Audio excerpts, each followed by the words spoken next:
just plays on the flank, plays for position, and is not afraid to take the fight. And that is something that is unique, specifically about Hydra, is that they have exemplified that aggression. It was a little bit tempered towards the semi-finals. Maybe the nerves got to them. Maybe they figured out, well, hang on a minute, we actually want to really get to the finals here. We're really going to put in the effort. I actually have a question for you, John, because obviously you obviously watch more NA and EU and the different styles of PUBG mobile meta, so to speak. And do you feel like the Indian meta right now is kind of like a mix and an in-between between a more passive Western meta and the hyper-aggressive Chinese style of PUBG?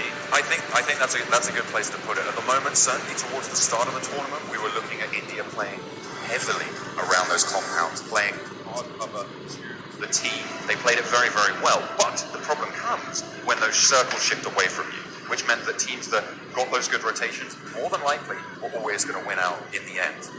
What that means? Well, that is because outside of those compounds, generally there's going to be a lot of open space. There's going to be a very, very difficult cross. So if you need to leave the compound, you are just going to get shot out. You are just going to get blinked away. If you move towards a more terrain-based style of play, using those rolling hills as cover, using the trees, using the rocks and smokes to your advantage, that's where control over the open space, which is where a lot of the other teams in India have struggled. But now we're at a stage where these teams will have got that device on board, they'll be practicing it, they will be able to play that terrain. So I'm really excited to see how the meta has developed towards this game. And the thing is with the circle shifts as well, there's like a term I like to use when talking about this. There's a lot of percentage-based plays you have to make. You have to analyze the situation. Do we try to run by another team within some vehicles to get a good position? Or do we take the slower route, go around them with less a chance of getting, firefights, but more of a chance of getting there safe without losing a player? Is that decisions they have to make here in the middle of the game?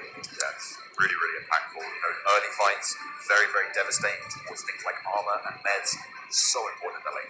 I think that's the cool thing about the Battle Royale genre and PUBG in particular would be the fact that every game is unique. Every fight you take is pretty much unique, right? And these small little micro decisions that you have to make, I think that's the one really cool thing about PUBG Mobile, so to speak, as a game, is there is no one right way to play the game. There's no one right approach to how you take a fight or whatnot. It's so many factors contributing to decisions on the board for this final, because you will get in those situations, yes, but if you are consistent, if you can put up those numbers every single game, even if you take a dip, maybe you finish 12th, maybe you finish 13th in a game, you are still in the running for one of those top spots. Well, speaking of consistency, Team Insidious, this is a team that has been the consistency kings over the course of groups and the semis. You look at Smokey, for instance, 25 eliminations, 3rd place overall in the group stage. Then moving into the semis, 29 kills, 4th place.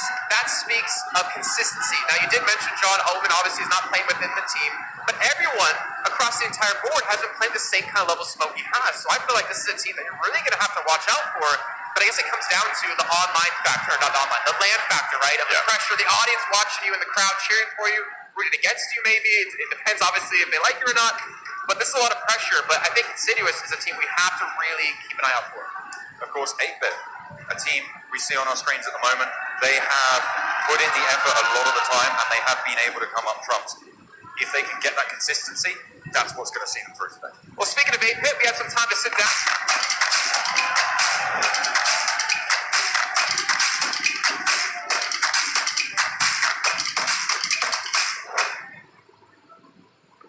Myself, Mandeep. My gene is 8-Bit Mad. I play for Team 8-Bit and I'm from Mumbai. My name is Satyam Sehgal. My Indian name is 8-Bit Ryzen. I play for Team 8-Bit and I live in New Delhi. Hi, I'm Pariti Khullar. My IGN is 8-Bit Raven. I'm from Indore and I play for...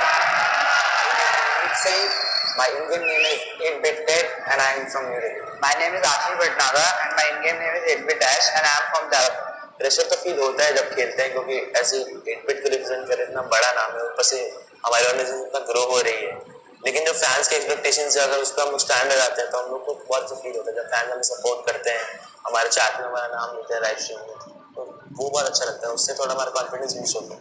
मेरा सिर्फ एक ही चीज बोलना चाहती हूँ कि सारी girls को कि अगर तुम लोग कुछ करना है तो ये मत सोचो कि दूसरे लोग क्या बोलेंगे, just go forward with that. हमेशा एक चीज देखना कि जिन लोगों के साथ तुम खेल रहे हो, जिन लोगों के साथ तुम मिल रहे हो, वो तुम्हारे सपोर्ट करें, बाकी लोग बात जो दूसरे बोल रहे हैं उसको इग्नोर करो।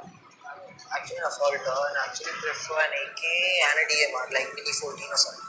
There are all assaulter है मैं वो बेसिकली प्रेफर करता है M416 और AKM, क्योंकि M416 से आप लोग लॉन्ग रेंज में अच्छा स्प्रे कर सकते हो और AKM से क्लोज रेंज में आप लोग अच्छा क्रॉसफायर फाइट कर सकते हो.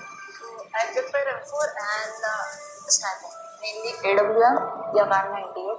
I'm a support player for our team. I usually use M4 or AK as my primary weapon, and me being as the sniper for our team as well, I usually prefer any bolt action sniper or a DMR for long range. I'm a shooter as well, so I prefer AK for close range and M416 for sprays and long distance.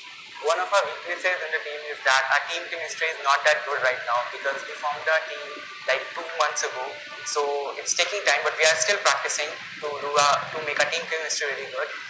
One of our strengths is that we are very good at close range gunfights and medium range gunfights. So it helps us a lot in climbing at the top of the table. लोग like हर एक team को equally treat कर रहे हैं like same level पे, तो सभी team like top 16 है, लाइक इंडिया की हैं, तो लाइक ऑफकोर्स सभी अच्छा खेलती हैं. PUBG मोबाइल में मैं किसी से ऐसे इंस्पायर नहीं हुई. It was just my friends जिनके साथ मैं खेलती थी. बट स्ट्रीमिंग और एक्चुअली स्पोर्ट्स के लिए मैं इंस्पायर हुई थी शाउट से. मैं Scout like I just follow, I am a diehard fan. First of all I would like to thank my parents कि उन लोगों ने मुझे अलाउ करा ये चीज़ करने के लिए एंड इवन ट्रैवल करने के लिए, because as you know being a girl parents don't allow. उसके अलावा मुझे लाइक मेरी जो टीम है वो बहुत ज़्यादा सपोर्टिव है. They are like a family for me. Basically message एक स्काउट के लिए कि इस बार तो अगर ब्रिज से आएगा ना तो हमारी टीम के लिए क्या करती है, मेरे से जितनी कोशिश कर सकते हैं कर लेंगे, करने भी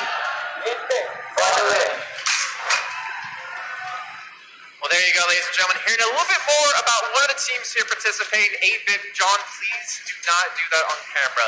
Dabbing is allowed for the players only, unfortunately. But one thing they were talking about that really stood out to me was about the support play. You're a player that has to kind of give over the weapons to other players. You kind of have to play in the backseat for your team. A team like 16th place, or maybe your team in 4th place, you have a large gap to overcome. With your drop location being preemptive and being given away by the fact that you consistently go there, will teams start to challenge you? Because we saw before, you get last place, you get nothing. You get 0 points. Absolutely. So that's a good way to close the gap between first and anyone else. Absolutely. And if I was any of the 16th place teams, for example, I'm looking to be as disruptive as possible, right? Like, for example, Team India like going towards military base. I'm just going to make life a little bit uncomfortable for them. And the thing is, it's going to come down to a game of who's going to blink first. Team India is going to be like, oh, we see another team coming down towards base. Do we really go for it? Do we go for the fight because we are the better team, at least on paper? Or do we kind of like go away from there and play it a little bit more safe because we have more to lose? I want to see more of that coming out of this game. But that's the thing, with the point structure as it is, placement is so important. Now this means that in general fighting is a bad idea, just sort of almost universally. Fighting is generally not a good thing. Exactly,